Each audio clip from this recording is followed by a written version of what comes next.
안녕하세요. 박 기자입니다. 오늘은 일본이 다음 달에 진행하는 해상자위대 관함식에 우리나라를 초청하지 않기로 결정했다는 내용에 대해서 알아보겠습니다. 25일 NHK와 교도통신 등에 의하면 해상 막류장 야마무라 히로시가 10월 14일 사가미만 해상에서 진행되는 해상자위대 관함식에 우리나라 해군을 초대하지 않기로 결정했다고 24일 기자회견을 통해 밝혔다고 합니다. 일본은 3년마다 우방국의 함대를 초대하는 국제관함식을 열고 있으며 2015년 해상자위대 관함식에서 우리나라 해군은 4,400톤급 구축함인 대조영함을 파견했습니다. 일본이 올해는 관함식에 한국을 초청하지 않기로 결정했다며 야마무라 히로시 해상 막류장은 한국과 일본의 관계가 악화된 것이 한국을 초청하지 않은 이유라고 전했습니다. 그러면서 한일 관계의 중요성과 한미일 관계의 중요성까지 말했으며 일본 해상자위대는 한국의 해군과 교류를 고려해보겠다는 말을 전한 것으로 나타났습니다.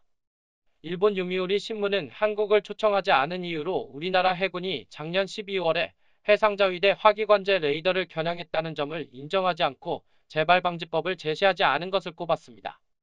이어 한국을 일본에 초청하지 않은 이유로 우길기 개항에 대한 문제를 집었습니다.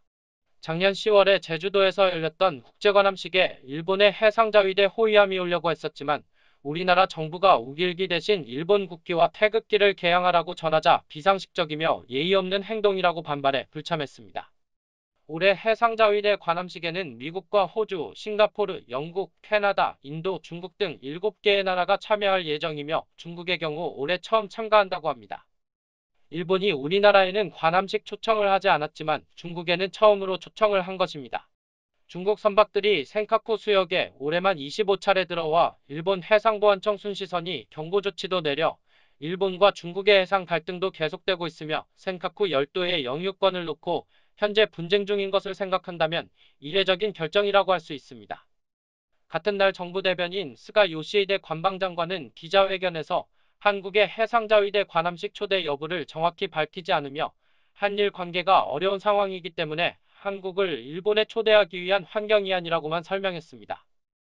해상자위대 초계기 문제와 최근 한국과 일본의 군사정보 보호협정인 지소미아 종료를 결정하고 징용배상 판결과 수출 규제를 강화하는 등의 분쟁이 영향을 준 것으로 보입니다. 지금까지 일본이 해상자위대 관함식에 한국을 뺀 공식 발표에 대해 알아봤습니다. 이 영상을 재미있게 봤다면 구독과 좋아요, 알림 설정을 부탁드립니다.